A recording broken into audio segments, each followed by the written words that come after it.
Amadou Tidiane Dème, je suis le président de l'Union Phase 2 Aéré Lao. Notre rencontre ici à Aéré Lao avec Union Phase 2 Aéré Lao, que je peux faire la présentation sur la superficie de l'importance, encore potentialité de l'Union Phase 2 sur les 905 hectares. De dire, vraiment, c'est très important au niveau de la délégation de Podor. Rencontre d'aujourd'hui, c'est de déployer un peu un des médias sénégalais qui a fait sortir que vraiment Union Phase 2 a tant de problèmes. Et nous, le problème, même si on avait des problèmes, c'était un problème d'irrigation. Ça a été depuis le mois de mars passé. Avec le Covid-19, que je peux dire aujourd'hui, il y a eu des problèmes de deux pompes en panne, mais réagi par la SAED, je dis bien par la SAED, je dis déjà la SAED, c'est l'État du Sénégal. Il y avait des problèmes de déplacement même pour région par région. Juste, on a eu à avoir l'autorisation du gouverneur pour réparer nos deux pompes à Dakar. Juste après ça, SAED a pu sortir ou bien déployer encore deux nouvelles pompes sur place pour sauver la campagne. Actuellement, je dis bien, les deux pompes de la SAED, plus les 4 qui sont sur place, il n'y a eu aucun problème pour l'irrigation jusqu'à la fin de la campagne en mois de juin. Bon, je déplore un peu encore en disant peut-être il y a eu des problèmes, en disant quelques producteurs qui ont appelé un média sénégalais en disant qu'ils ont des problèmes sur leur parcelle de l'oignon, du riz et tant d'autres. Mais il faut savoir que toujours ça peut avoir des problèmes, mais des problèmes qu'on peut régler. Qu'on peut régler sans ne pas encore appeler un média. Je peux dire qu'il y a eu un problème. Un producteur qui n'a pas donné son coût hydraulique, qui n'a pas donné encore... ça veut dire, je parle de coût hydraulique, c'est des ions hydrauliques qu'on a ici. Il n'a pas payé son coût hydraulique, il a pu récolter sa parcelle de riz, de l'oignon, sans payer le coût hydraulique pour 2 millions et quelques. Vraiment, moi, ça m'étonnera. C'est pourquoi que nous, on a dit, nous gardons ça comme arme. Et à partir d'aujourd'hui, qu'on peut sortir ça pour dire qu'un producteur, avant de faire un média, tu devais même faire une convocation à la gendarmerie pour dire que j'ai des parcelles déjà qui n'ont pas encore irrigué, et tant d'autres. Le deuxième point que je voulais encore dire, aujourd'hui, c'est l'ensemble des présidents de GIE, que j'ai dit bien que compte phase 2, sur les 15, il y a 13 qui sont présents ici, pour déplorer, et je dis bien faire mentir un groupe qui a pu faire encore un média, dans le média sénégalais, en disant qu'il y a un problème au niveau de la phase 2. Juste encore, c'est remercier, je dis bien, la SAED et l'État sénégalais, avec l'appui encore du président de la République, surtout sur les prix fixes. Parce que l'électricité encore, qu'on paie par exemple 16 millions, 14 millions par facture d'électricité, si on arrive aujourd'hui à avoir la chance de faire supprimer les TVA plus les prix fixes, c'est à saluer et à remercier le président de la République, plus encore la SAED qui a fait beaucoup d'efforts. Et l'État sénégalais encore, ce n'est pas uniquement les prix fixes et les TVA. Il y a eu des subventions au niveau des intrants, plus encore au niveau du matériel agricole que je peux dire. Donc, c'est de dire aujourd'hui, avec l'un partenaire qu'on a travaillé ensemble, qui s'appelle Cheikh Diallo, Nakari Derek, qui a fait déjà des efforts sur ça. À chaque année, ça fait presque la quatrième campagne qu'on est ensemble. La quatrième campagne qu'on est ensemble, il n'a jamais eu de problème. Surtout sur le problème des intrants, on démarre les campagnes à temps et on termine à temps. Juste, on a fait les magasins. Il y a près de 10 000 sacs déjà de remboursement qui est sur place pour la saison chaude 2020 passée. Donc, vraiment, si je vois aujourd'hui un des producteurs qui déplore en disant que ce n'est pas bon, c'est très mauvais, ça nous étonne, nous, en tant que dirigeants, et les autres présidents de GIE ou bien les membres de producteurs qui sont sur place, ça va vraiment nous faire un plaisir. La campagne, il y a eu des inconvénients sur l'irrigation au départ, mais ça a été sauvé par l'État du Sénégal, je dis bien, et par la SAED, parce qu'ils nous ont soutenus à faire, par exemple, 5 jours de problème, mais ils ont pu faire réparer les pompes et amener deux nouvelles pompes installées déjà sur place, il n'y a aucun problème. Si nous avons fait ci Aéré Lao, di bëgg encore wax loo xam ne am na lu ñu gis ci média sénégalais yi média boo xam ne dañu wane Union Phase 2 dafa béy loo xam ne baaxul di wane lu nekk ay canal yoo xam ne depuis mois de juillet amul ndox di wane ñun def nañ compte saison chaude 2020 bii passé avec près de 700 hectares bu ñuy def ci ceeb ñu góob ko de bien vrai am na ñu am na ñu amul am nañu naqari tuuti ci loo xam ne wax nañ plus de 700 hectares mun na dundal Sénégal loolu dañ ñu jaaxal su ngeen gisee sax ci remboursement yi parce que am na benn fournisseur bu ñuy liggéeyal bu tudd Cheikh Diallo dem nañu léegi jaar nañu magasin bi gis neen stock bi plus de 10 000 sacs mu ngi stocké ci sur le remboursement boo xam ne suñu waxee ñooñu amuñu dara man def ma jaaxal campagne nag day am naqari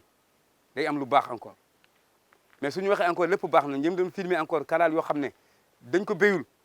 te ci contre saison la ñu béyoon depuis mois de juillet amul ndox man affaire daf ñu jaaxal moo tax tey ñu wootee ñu nit di démentir nga xam ne gars yi li ñu wax noonu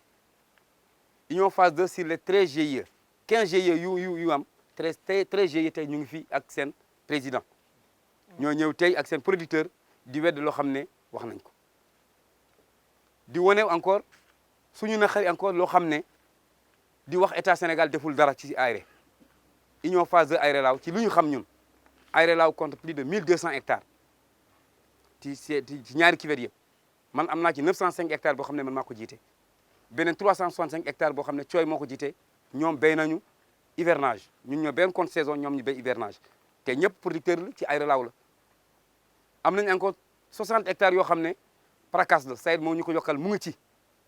boobu encore dinañ ci liggéey parce que c'est l'appui encore de la SAED et la commune de Aéré Lao par rapport ak Mountagas yi ñoo taxaw ba ñu am foofu 60 hectares boo xam ne yokk nañ ci moo am Aéré Lao tey am na 1330 hectares ci lu ñu béyoon compte saison nag am na yoo xam ne am nañ tolof tuuti ci problème irrigation yi ñu amoon dafa fekkee encore Covid 19 bi ñëw même pour nga am autorisation réparer sa pompe sur Dakar il faut nga am autorisation gouverneur moo tax SAED taxaw ci bu baax ñu ngi remercier le directeur général de la SAED appui bu mu def moom nag su defee appui am donc président Macky Sall moo def appui am donc c'est l'état du Sénégal ñoom ñoo taxaw andil ñu ñaari pompe yu bees installé ko réparer encore yeneen ñaari pompe yu bees tegaat ci actuellement 4 pompes ñu ngi fonctionnel plus ñaari pompes yu ñuy defar ça fait 6 pompes ñu ngi station de pompage bi amul ndox nag comme béyuñu kay du am ndox ñu ngi réparer la cuvette parce que depuis 96 bu ñuy livré cuvette bi ba tey mosuñu ko réparer donc dañ koy réparer parce que amoon nañ problème irrigation ñu réparer cuvette bi pour 2 mois en mois de janvier ñu démarrer encore contre saison chaude pour 905 hectares yëpp pour ceeb uniquement pour répondre sur l'autosuffisance en riz bu ñuy wax donc suñu waxee 905 hectares plus les 365 ça fait 1270 plus les 60 hectares plus 1330 hectares donc c'est la superficie je peux dire la plus importante de la délégation de Podor mooy superficie boo xam ne moo gën a am importance ci délégation de Podor 1330 hectares amul fenn bu dul Aéré Lao fii depuis 96 ñu ngi koy béy am na ñoo xam ne nag dañu béyoon jàpp seen coup di fayuñu ko parce que bala ngay woo média su fekkoon dañ la tooñ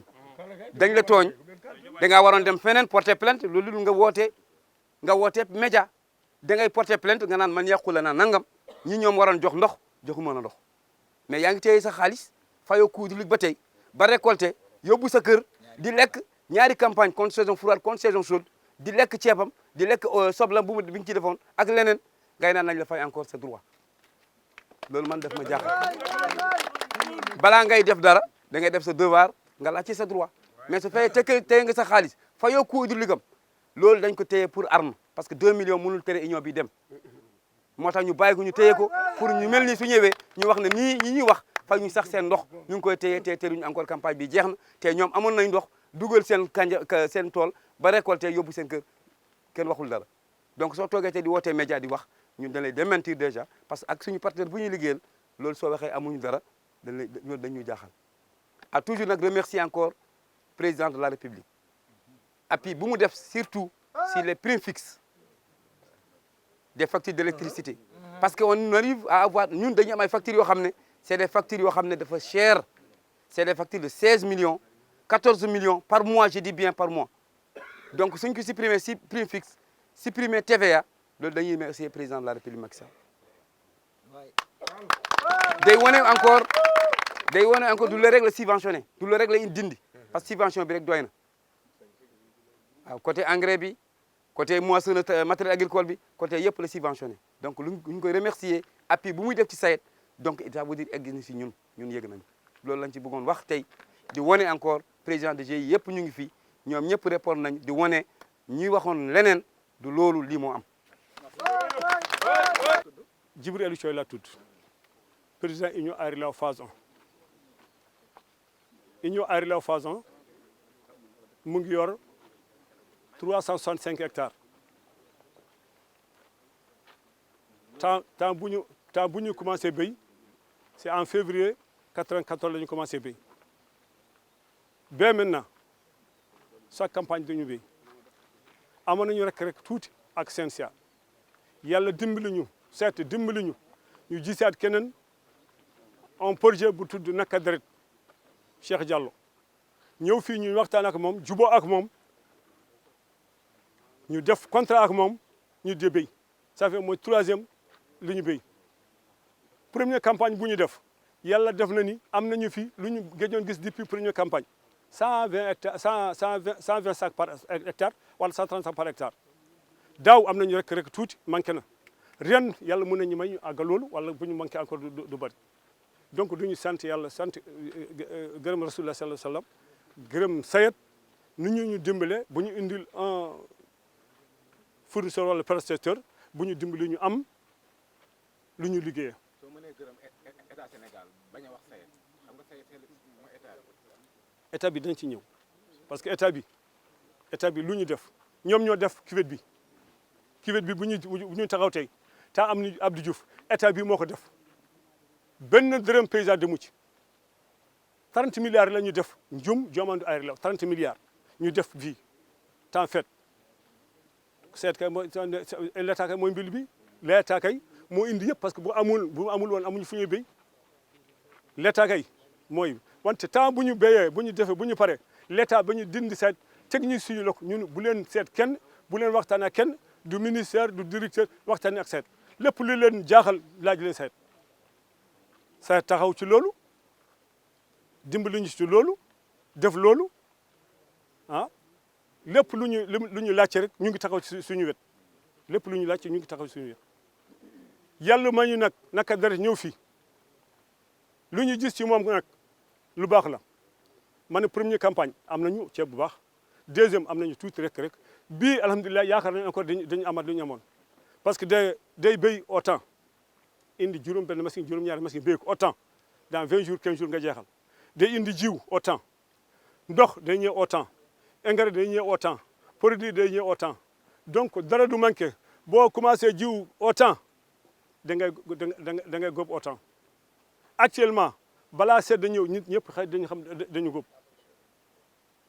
bu ñu toogoon ba mois de juillet mois d'août ñu commencé heure bi fekk focc wul ga donc mën nañu am sedd bi ñëw ñu bañ a am ceeb wante lu ñu liggéeyandi ak ñoom dafa baax même bu ñu yàlla malee ñu delluwaat ci CNCA parce que l'état CNCA la xam bu ñu delluwaat ci CNCA du tere suñu offset suñu jiw suñu engrais suñu produit lépp Cheikh Diallo lañu dénk ñu indil ñu autant ñu fay ko foofu bu ñu mënee ànd ak moom tamit baax na parce que c'est un partenaire bi nga xam ni am na lu ñu defaral mënuñu ko fay yàlla na yàlla fay l'état bi lu ñu liggéeyal ak lu ñu defaral yëpp sant naa leen gërëm naa leen sant naa seet gërëm naa leen parce que ñun seet la ñu xam de seet moo ñu wax bul waxtaan ak kenn bul seet donc il faut ñu wax seet bu ñu waxee dara xew na secteur mu ngi nii lépp lu xew fii bu ñu ko jëlee ca demee biram ñu indi ko fii ñu wuri ko lii def na nii def na nii ñu ànd ak moom ñu seet pexe la ñu liggéey baax donc il faut ñu sant seet